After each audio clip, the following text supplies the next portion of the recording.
Chers amis, bonjour, nous arrivons cette semaine à la paracha Shelach Lecha et je voudrais partager avec vous le premier commentaire du Netziv de Volodjine sur la paracha.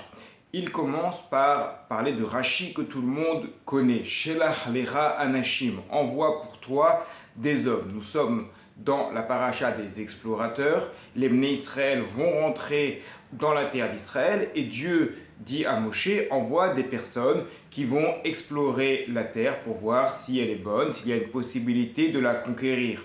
Or Rashi précise tout de suite, Shelach Lecha, envoie selon ta propre opinion.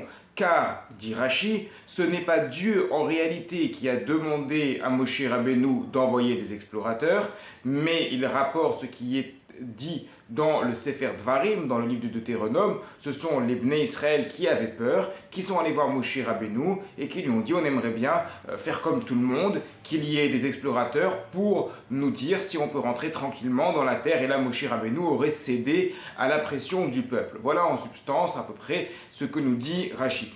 Or le Netziv de Volodjine nous dit En davar yotse mide pshuto. On ne peut pas sortir les choses du sens simple. Et dans le sens simple ici, c'est bien Akadosh Baruch Hu, c'est bien Hachem qui a demandé à Moshe d'envoyer des explorateurs. Il faut essayer de comprendre ça.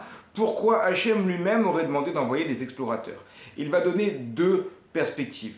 La première, c'est que comme on l'a vu dans la paracha de la semaine dernière, Bé'alotera, les Bnei Israël étaient entourés par des nuées de protection. Ils étaient protégés tout le temps par Hachem. Oui, mais la protection d'Hachem, elle a un corollaire. C'est qu'Hachem est tout le temps là. Il est tout le temps présent. Il voit, il regarde ce qui se passe et donc il peut punir tout de suite s'il y a transgression. Et cette chose-là est peu supportable, si bien que le Netziv démontre que par la suite, les Bnei Israël se sont mis à l'extérieur des nuées de gloire justement parce qu'ils ne pouvaient pas supporter cette proximité immédiate avec Hachem tout le temps. Donc de ce point de vue-là, on voit que les Bnei Israël ne peuvent pas supporter d'être guidés uniquement par Dieu, au-delà des lois naturelles. Donc de ce point de vue-là, Hachem le remarque et dit, puisque vous n'êtes pas capable de marcher avec moi complètement, eh bien il faut que vous fassiez comme on fait dans les lois de la guerre habituelles. Vous allez rentrer en Eretz Kenaan, et bien pour cela, auparavant, vous allez envoyer des explorateurs. Et de ce point de vue-là, Hachem accepte la demande des Bnei Israël.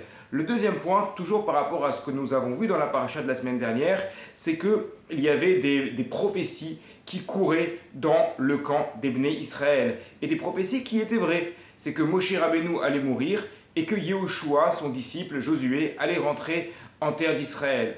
Et de ce point de vue-là, effectivement, il y a un changement de paradigme. Puisque jusqu'à présent, tant qu'il y avait Moshe Rabbeinu, eh bien, on est totalement en dehors des lois de la nature.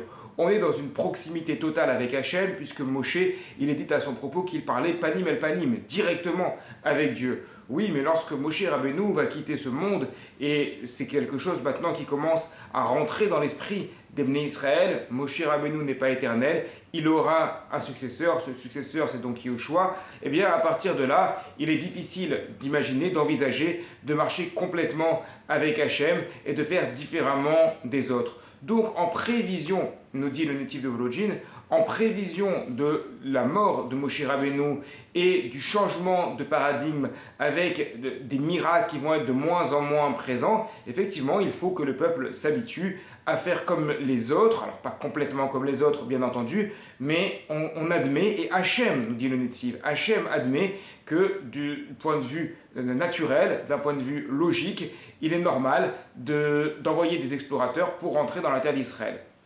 Pour appuyer cette thèse du Netziv de Volodjine, eh bien, on peut expliquer tout simplement que dans le livre de Sefer Yehoshua, les Bnei Israël vont envoyer une nouvelle fois des explorateurs. Et là, tous les commentateurs posent la question, mais comment peuvent-ils envoyer des explorateurs alors qu'on avait vu déjà précédemment que ça s'était mal passé? Eh bien, d'après l'explication du Netziv, nous comprenons, c'est tout simplement parce que à l'époque de Yehoshua, eh bien, les miracles ont diminué, donc il est normal et légitime de faire comme n'importe quel peuple de ce point de vue-là, c'est-à-dire on ne peut pas compter que pour Dieu, d'être tout le temps protégé par Dieu, d'avoir tout le temps des nuées de gloire qui nous entourent. D'ailleurs, les nuées de gloire, les Ananekavod, n'étaient plus là lorsqu'ils sont rentrés en Eretz Israël. Ces nuées de gloire étaient là uniquement dans le désert. Maintenant que les Ananekavod ne sont plus là, maintenant que ces nuées de gloire ne sont plus là, il n'y a plus cette protection constante d'Akadosh Baruch Hu. Donc le peuple prend une certaine maturité, doit apprendre à se débrouiller par lui-même. Et qu'est-ce que fait un peuple qui doit se débrouiller par lui-même? Eh bien, il doit utiliser des stratégies basiques, dont l'envoi d'explorateurs. Voilà donc un éclairage tout à fait original du Netziv qui nous permet de voir les choses différemment et à approfondir, donc à réfléchir sur cette petite étude. Shabbat Shalom à toutes et à tous.